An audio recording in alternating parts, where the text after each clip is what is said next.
Bulletin में आपका बहुत बहुत स्वागत है। रुक करते हैं खबरों का। पटना में जन विश्वास रैली को संबोधित करते हुए राहुल गांधी ने बीजेपी पर जमकर हमला किया है। इस दौरान कांग्रेस नेता राहुल गांधी ने कहा कि देश में जब भी बदलाव आता है तो बिहार में तूफान शुरू होता है, यहां से तूफान बाकी प्रदेशों में जाता है। बिहार देश की राजनीति का नर्व सेंटर है। उन्होंने कहा कि देश में विचारधारा की लड़ाई है, एक तरफ नफरत, हिंसा, अहंकार और दूसरी तरफ मोहब्बत, भाईचारा है। अगर आप गठबंधन को समझना चाहते हो तो एक लाइन में समझा जा सकता है, हम नफरत के बाजार में मोहब्बत की दुकान खोलते हैं। नफरत क्यों फैल रही है? ये नफरत का देश नहीं है, आप सब जानते हो। आपके दिल में, हिंदुस्तान के नागरिकों के दिल में नफरत नहीं है, मोहब्बत है, प्यार है, एक दूसरे का आदर है। तो सवाल उठता है कि इस देश में नफरत क्यों फैल रही है? भाई और बहनों, नफरत का सबसे बड़ा कारण देश में अन्याय है। अन्याय, युवाओं के खिलाफ अन्याय, आप सबके खिलाफ अन्याय, किसानों के खिलाफ अन्याय, सामाजिक अन्याय, आर्थिक अन्याय। नफरत क्यों फैल रही है? ये नफरत।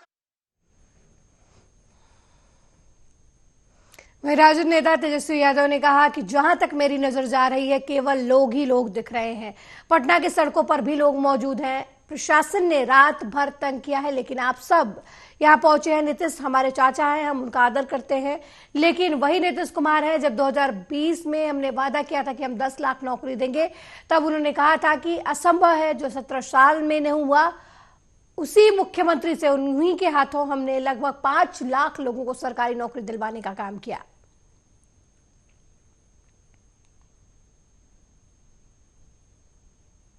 सब लोग जानते हैं चाचा जी पलट गए, लेकिन पलट गए तो जहां भी रहे सुखी रहे। आप लोग तो जानते हैं, हम आपसे पूछना चाहते हैं, सबसे पहली बार आपने किसके मुंह से सुना था 10 लाख नौकरी का?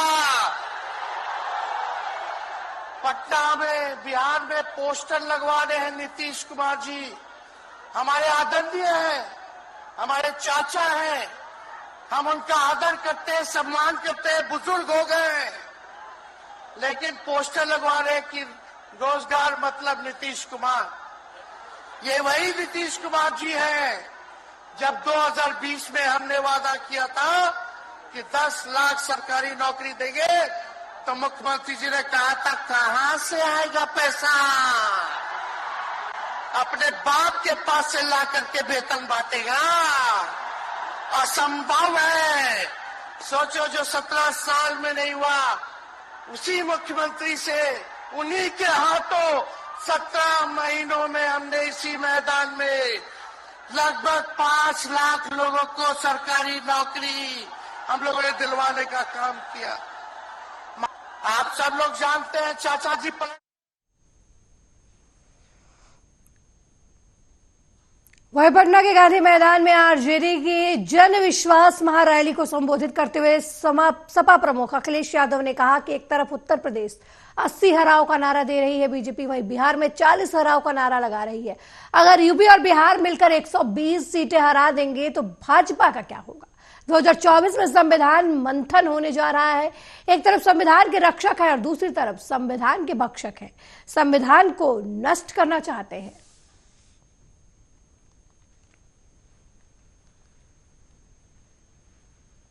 प्रदेश 80 हराव का नारा दे रहा है।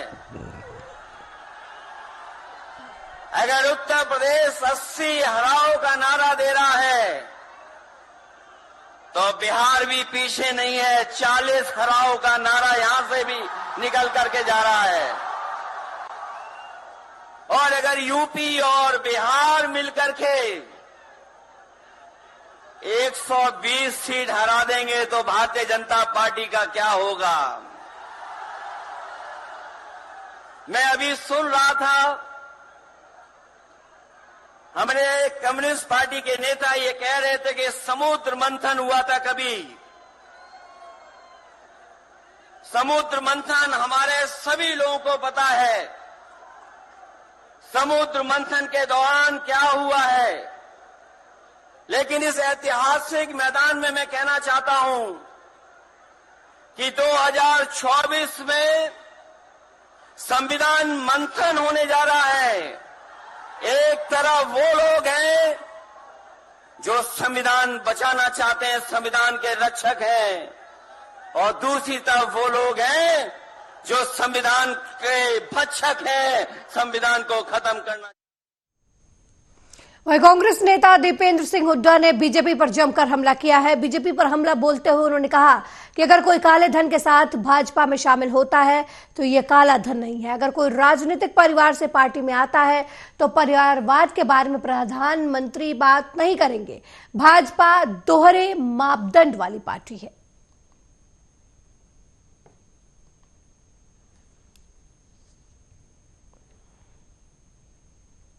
बीजेपी ने कर दी है और ये दावा किया जा रहा है कि हम तो इसमें नहीं। तो इसमें एक बात तो आई कि 3 प्रदेशों में का नहीं है, कर्नाटक, तेलंगाना, हरियाणा, जिनकी एक भी सीट नहीं आई।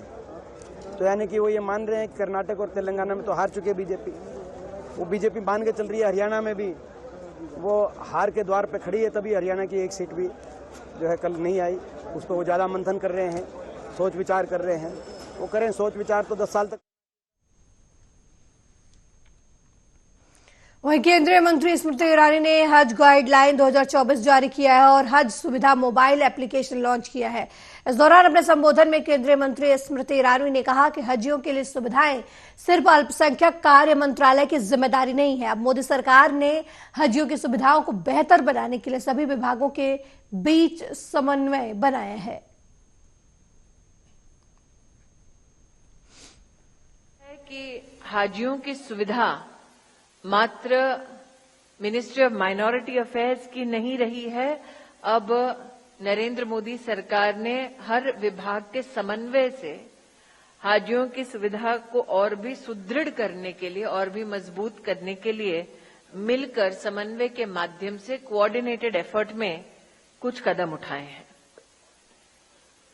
किस प्रकार का भारत के प्रति विदेश में और विशेषतः सऊदी अरब में आज एक दृष्टिकोण है, वो इस बात से संभवतः समझ में आता है कि पिछले साल जो महिला हाजी गईं बिना महरम के, उनकी संख्या लगभग 4,300 की रही है और इस साल उनकी संख्या बढ़कर 5,160 के भी ऊपर चली गई है। संकेत है। वहीं जम्मू में प्रधानमंत्री मोदी के दौरे पर डीपीएपी के अध्यक्ष और जम्मू कश्मीर के पूर्व मुख्यमंत्री गुलाम नबी आजाद का बयान सामने आया है। पीएम मोदी के दौरे पर बोलते हुए उन्होंने कहा कि भारत में हर दूसरे दिन पीएम का दौरा होता रहता है। वो जम्मू आए थे, इसमें कोई बड़ी बात नहीं है। तो बहुत हिंदुस्तान में हर दूसरे दिन चलती रहती। जम्मू कश्मीर में भी अभी जम्मू आए थे, अब यहाँ आए तो ठीक होगा, मीटिंग अच्छी होगी, उसमें कोई नई बात नहीं है। पार्लियामेंट इलेक्शन अब होने को है, वो भी कोई नई बात नहीं है। वो भी हर 5 साल के पूरी तैयारियां हमारी असेंबली की भी तैयारियां, पार्लियामेंट की भी तैयारियां। अलग से या किसी अलायंस के साथ नहीं है, अपने हैं, किसी के अलायंस के नहीं। बात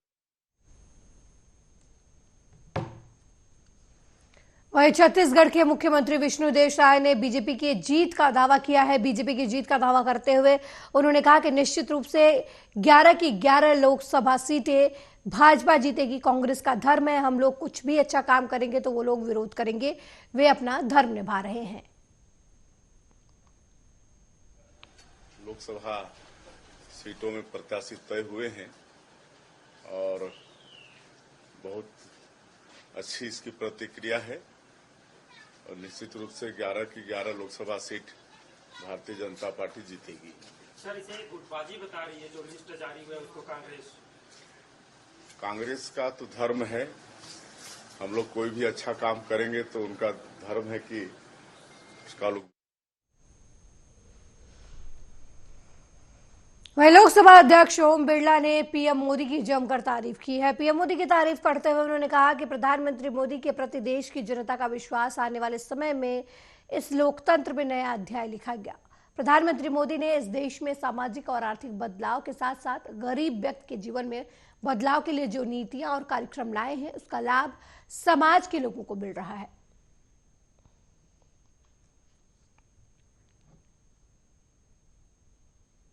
प्यार स्नेह आशीर्वाद माननीय मोदी जी के नेतृत्व में देश की जनता का माननीय मोदी जी के प्रति विश्वास भरोसा आने वाले समय में इस लोकतंत्र में नया अध्याय लिखेगा। माननीय मोदी जी ने इस देश में सामाजिक आर्थिक बदलाव के साथ साथ गरीब व्यक्ति के जीवन में बदलाव के लिए जो नीतियां, कार्यक्रम, योजना लाई है, उसका लाभ समाज के लोगों को मिला है। एक अद्भुत विजनरी लीडर जिसने इस देश के अंदर सामाजिक आर्थिक परिवर्तन के साथ सामाजिक समानता के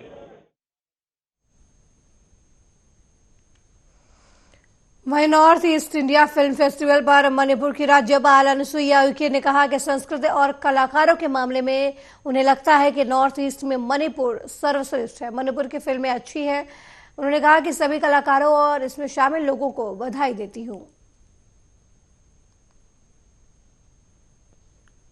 यहाँ की जो कल्चर है, संस्कृति है, यहाँ के जो आर्टिस्ट है, मुझे लगता है नॉर्थ ईस्ट में सबसे बेस्ट मणिपुर का जो फिल्में है सबसे बहुत अच्छा है। और मैंने थोड़ा ही देखा और मेरी इच्छा हो रही थी, मगर मेरा अपॉइंटमेंट्स कुछ है, तो बहुत ही सुंदर लगा। और मैं सभी यहाँ के जितने भी डायरेक्टर, आर्टिस्ट, संगीतकार, सभी को मेरी ओर से बहुत बहुत बधाई।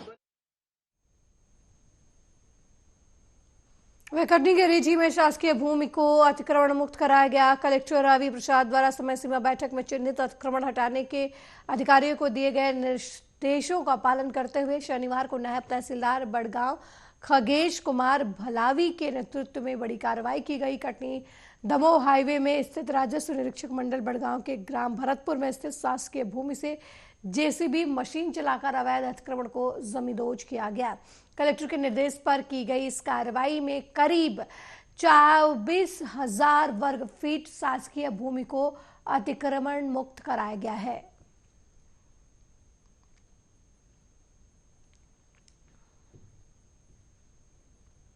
वहीं डिंडोरी के कलेक्ट्रेट परिसर में सामाजिक न्याय विभाग ने मुख्यमंत्री सामूहिक कन्या विवाह कार्यक्रम आयोजित किया। इस कार्यक्रम से जनप्रतिनिधियों ने दूरी बनाए रखी। जानकारी के मुताबिक मुख्यमंत्री कन्या विवाह योजना में गायत्री मंदिर परिसर से 179 दुल्हों की बारात गाजे बाजे के साथ निकली। वहीं जिला प्रशासन की ओर से जिम्मेदार अधिकारियों की लापरवाही की वजह से जनप्रतिनिधियों ने इस कार्यक्रम से दूरी भी बनाई। कोई भी जनप्रतिनिधि इस कार्यक्रम में नहीं नजर आए। दरअसल सामाजिक न्याय विभाग द्वारा आयोजित इस कार्यक्रम में मुख्य अतिथि फग्गन सिंह कुलस्ते को बनाया गया था, लेकिन कार्यक्रम स्थल पर लगाए गए फ्लैक्स पर ना ही मुख्य अतिथि का नाम था और ना ही आमंत्रण पत्र पर जनप्रतिनिधियों का नाम। ऐसे में मुख्य अतिथि सहित जनप्रतिनिधियों ने पूरे कार्यक्रम का बायकॉट कर लिया। वहीं शासन के सामूहिक विवाह योजना में पहुंचे बाराती और घराती भोजन के लिए मारामारी करते हुए नजर आए। किसी को भोजन मिला तो कोई पत्तल के लिए भटकता हुआ नजर आया। जिला प्रशासन के जिम्मेदारों ने मुख्यमंत्री सामूहिक विवाह निकाह योजना को मजाक बना दिया, जहां केवल और केवल अव्यवस्थाएं ही नजर आई। वहीं जब सामाजिक न्याय विभाग के जिम्मेदार अधिकारी श्याम सिंह गौर से सवाल किया गया तो वो मीडिया के सवालों से बचते नजर आए।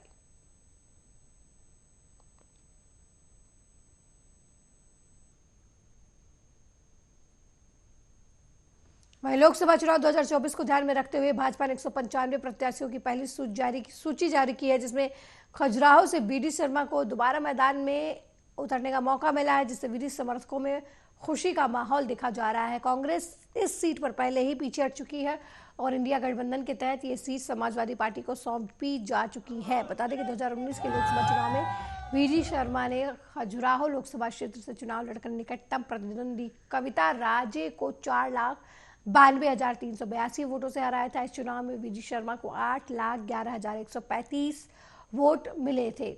वहीं कांग्रेस को 3,18,753 वोट मिले थे और समाजवादी पार्टी के पूर्व दस्यु सरगना स्वर्गीय ददुआ के पुत्र वीर सिंह पटेल को 40,077 वोट ही हासिल हुए थे। इस बार इंडिया गठबंधन के माध्यम से कांग्रेस के द्वारा ये सीट समाजवादी को सौंपी गई है। अब ये देखना होगा कि समाजवादी पार्टी खजुराहो लोकसभा से किसे मैदान में उतारती है। हालांकि चर्चा यह है कि किसी बड़े चेहरे की तरफ समाजवादी पार्टी रुख कर सकती है, लेकिन अभी तक प्रत्याशी के नाम की घोषणा नहीं हुई है।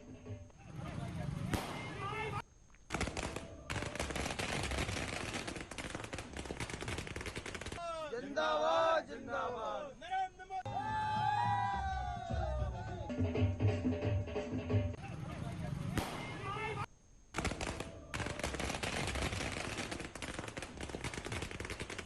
जिंदाबाद जिंदाबाद।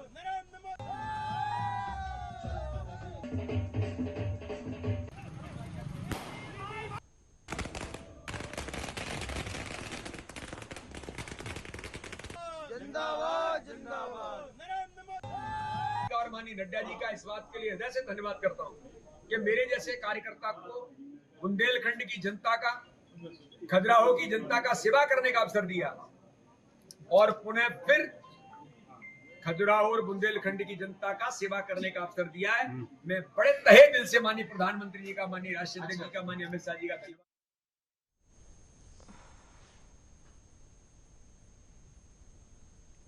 वहीं 21 फरवरी को पंजाब हरियाणा बॉर्डर खरौनी पर गोली का शिकार हुए शुभकरण सिंह का अंतिम अरदास गांव के बल्लों में दी गई। वहीं अंतिम अरदास संयुक्त किसान मोर्चा और राजनीतिक और संयुक्त किसान मोर्चा द्वारा दी गई।